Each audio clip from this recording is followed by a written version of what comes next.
जय गुरुजी। सभी संगत को गुरुजी ब्लेसिंग्स चैनल में आप सभी का बहुत बहुत स्वागत है और साथ में ही होली की बहुत ढेर सारी शुभकामनाएं आप सभी के लिए। तो आज का जो सत्संग हम सुनने वाले हैं वो गुरुजी की महिमा का वर्णन पूरा सत्संग में आप सुनेंगे।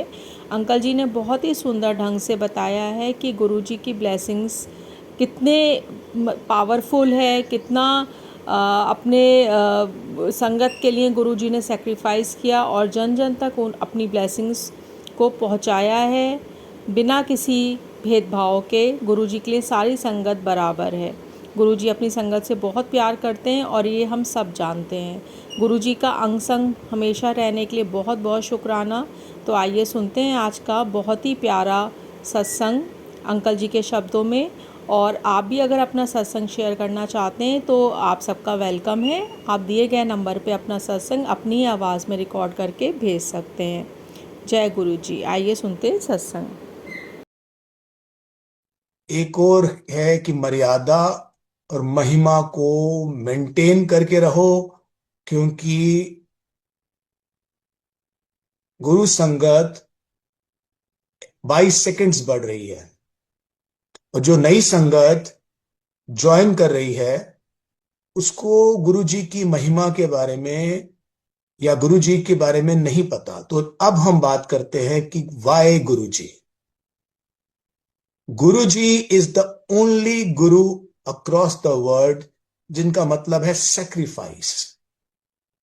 गुरु जी ने अपने आप को काट के, अपने शरीर को काट के, अपने ऊपर सारे के कैंसर लेके, सबके रोग अपने ऊपर लेके, सबके कष्ट अपने ऊपर लिए, और ऐसे गुरु के हम फॉलो कर रहे हैं या उनका हम चरणों में पड़े हैं कि जिनका मतलब ही सैक्रिफाइस सैक्रिफाइस सैक्रिफाइस है।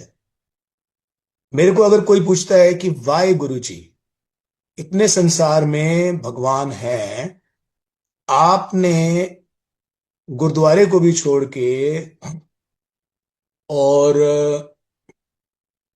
आप पहले साईं बाबा में भी विश्वास करते थे, आप वैष्णो देवी भी गए थे, तो आपने क्यों छोड़ दिया और क्यों गुरु जी के चरणों में जाके आप गिर पड़े? क्योंकि गुरु जी ने ही एक हमारे ऐसे गुरु आए हैं जो प्रत्यक्ष शिव जी का, महाशिव का रूप थे, और उन्होंने सारा का सारा कष्ट अपने ऊपर लिया। गुरु जी एक ऐसे गुरु हैं, ये आप समझिए कि इसको करोड़ों संगत में सर्कुलेट करना चाहिए कि सैक्रिफाइस उन्होंने किया। जितनी भी हमारी पुरानी संगत जिन्होंने उनको फिजिकली गुरुजी से मिले हैं, from the day Guruji probably was born till the day he left his physical form, last day तक भी वो ब्लेस कर रहे थे। अगर आप उनके आखिरी हफ्ते के सत्संग भी सुनेंगे, अगर 31 मई 2007 को वो हमें छोड़कर चले गए फिजिकल फॉर्म में, उससे एक हफ्ते पहले भी वो सबको ब्लेस कर रहे थे और वो सारी जिंदगी ब्लेस कर रहे थे।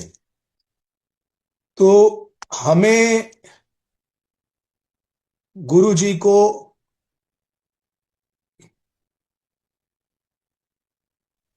हमारे को फॉलो करना होगा।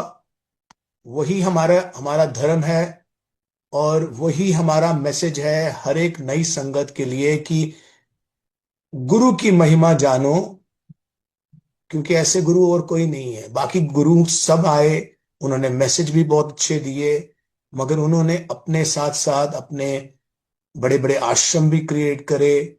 आपको शायद, अगर आप सत्संग में जाएंगे तो महाराज जब एम्पायर स्टेट में थे तो उन्होंने बड़े मंदिर बनाने में भी वो बड़े हेजिटेंट थे।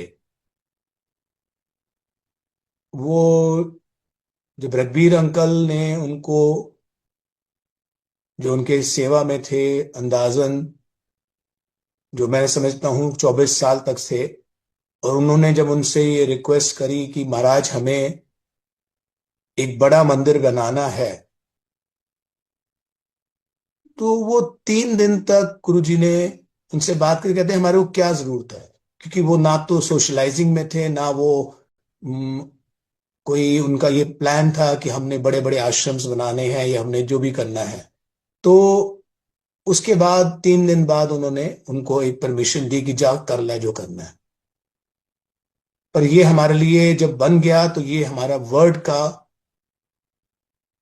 सबसे पावरफुल शिवलिंग है, जिसमें 12 ज्योतिर्लिंगों की शक्ति है, और उन्होंने गुरुजी की ब्लेस्ड है। नहीं तो ये मंदिर बन भी नहीं सकता था, क्योंकि आपको पता होगा कि इसके नीचे सारे रॉक्स थी और इसके नीचे सारे सांप थे। ये तो गुरुजी ने जिस दिन हाथ रोका तो उस दिन सांप भी वहां से निकल चले गए।